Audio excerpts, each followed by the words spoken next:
Hi guys, welcome back to my channel. If this is your first time joining me, my name is Ofente and I am your book bear. Your book bear is in the building. Your book bear is in the building once she remembers that she's actually got a YouTube channel, and after she reads the books, she actually has to post a review about them. But I digress. I hope you guys are well. I hope you guys are amazing. I'm just about to go out, hence my gym attire. I can show you my legs. That's why, but I'm just like so high energy, and I was just thinking, you know what, let me actually post, because I recently finished this book. As you can tell, my book's stuck over here. So I recently did a haul about just books that I got from the library that I'm reading, because books are expensive, but I still want to read, I still want to review, I still want to bring the content, believe it or not. But so this is a review on this book, Evening Primrose by Kopano Matlwa, and let's get into the video.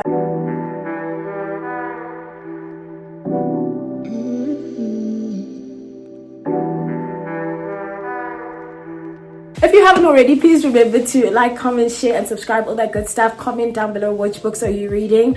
I'm looking online and I'm seeing all the books that you guys are reading, and I'm kind of making mental notes like, okay, this is the book that I should review next. Just because sometimes I genuinely don't know what to review, or I don't have ideas, or I just don't have access to the book at the time.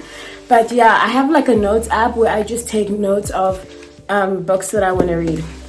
That being said, I don't know how much you can see of my room. It's a little bit of a mess in here. What's new?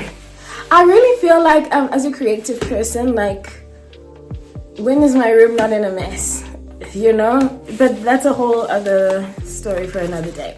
So this book is what we'll be talking about. And if you follow me on TikTok, OfenteMDK, you will know that I posted a video talking about how I felt like this book was familiar, like I had read it before in the past, and then I got to a point where I couldn't quite remember the plot or anything to do with it, and then I just felt like, no, I'm not sure if I actually read it. But then when I got to the end of the book, it all started to make sense again. So I think I had read the book, and then maybe I DNF'd it, or I didn't remember the part in the middle. But yeah, what a heavy read, heavy read by Matlwa. Like, listen, don't read this book if you are not in the greatest of headspace, because it's got a lot of heavy subject matter. It's very triggering. In some ways, there's a lot of themes that are very, difficult if you're not necessarily in the right headspace. We speak a lot about mental health. There's trigger warning, rape, xenophobia, death, suicide. It's like a lot in literally the space of, I think, 140 something pages, 150 to be exact. So yeah, just word to the wise, do not read if you are not okay. So I enjoyed the book. I think because I was in an okay headspace to read it. Previously, as I was reading the book, initially I thought maybe I wasn't okay, which is why I DNF'd it the first time, but then I realized that I actually did finish it when we got to the end. So the book, in terms of the synopsis, essentially the book is about a young doctor who is working in a government hospital in South Africa. It's set in South Africa, and she deals with a lot coming off the heels of the death of her older brother. She had a medical condition growing up where she just used to bleed ever since her period started. It was just consistent. She named it by name, but I don't remember the medical term for it, but that's something that she struggles with until she has the surgery. And the surgery that she has is actually supposed to render her barren, which means that she can't have children. The twist in the book is that she actually does fall pregnant, but the circumstances around that I'm not going to give away, because that's giving away like a huge part of the book and the storyline. But yeah, all in all, in terms of the writing style, it's not written chronologically. It's quite informal. I think for like the medical term here and there, because she's obviously speaking from the perspective of a doctor, where I had done research that the author, Kopano, is actually a medical doctor herself. Like, she is a graduate. So it says here at the back of the book here, is a South African author whose best-selling prize debut novel Coconut. I also have done a review on Coconut. Maybe I should put the card here so you can have a look at that if you haven't.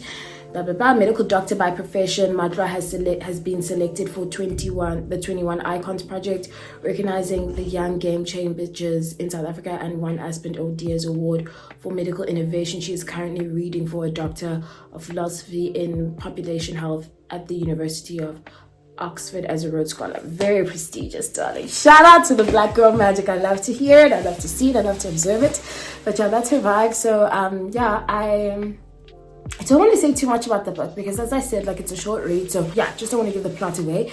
But in terms of if I enjoyed the book, I did enjoy the book. Like, you really get to have like an intimate understanding of what the author, the main protagonist, goes through. Masitaba is her name, and she's also a medical doctor, so there's a lot of I guess similarities between the author and the protagonist based on that. Not necessarily sure if it's based on a true story or if it's just kind of like a, you know, pure fiction, but I think her medical knowledge and in terms of perhaps even her experience informs a lot of the writing. So what I would give the book, I would give the book a 7 out of 10, just because yeah, I think that there's a little bit more that could have been done. Although I understand how the brevity of the book, I think that a big part of it is because, like, what else can you really say? And the story is kind of like succinct. It gives you it kind of like tells you the story, and then you just get to decide, like, as a matter of fact, what you think about it.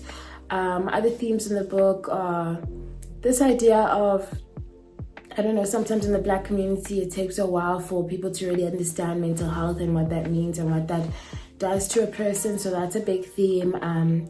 Yeah, just depression, anxiety, other mental health challenges, and just like grief, you know, and what that does to you, losing somebody that you love, unexpected blessings. As I'm recalling the story, you can see like my demeanor is changing because it's really heavy. Like, I wouldn't recommend it to somebody who is not okay, but I think it was a good book. I think you feel the protagonist's emotion. I think it's believable, it's plausible. I think that she did a good job in terms of just giving the feeling behind it. I felt the author, although it was hard to get through, and it took me a while, just because as much as I was like mentally okay to read it, but just sometimes I wasn't necessarily expecting this from the title. But how can you, right? So maybe that's the thing, never judge a book by its cover, yada yada yada.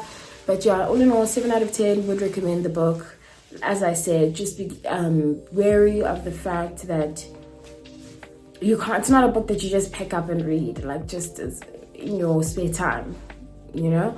That being said, which books are you guys reading? Let me know what you're reading. Please do follow me on TikTok. I used to have a bookstagram, but I feel like my bookstagram has now become more of like a personal Instagram, like as in when I will post bookish content, but for the most part I post on my TikTok, where I also post some of the lifestyle content that I do. So a big thing that I've been doing recently is going to a lot of restaurants and posting based on what I'm eating, what I'm doing there. So just check out my TikTok, guys, and if you haven't already, please do subscribe to my channel. Bye for now. Mwah!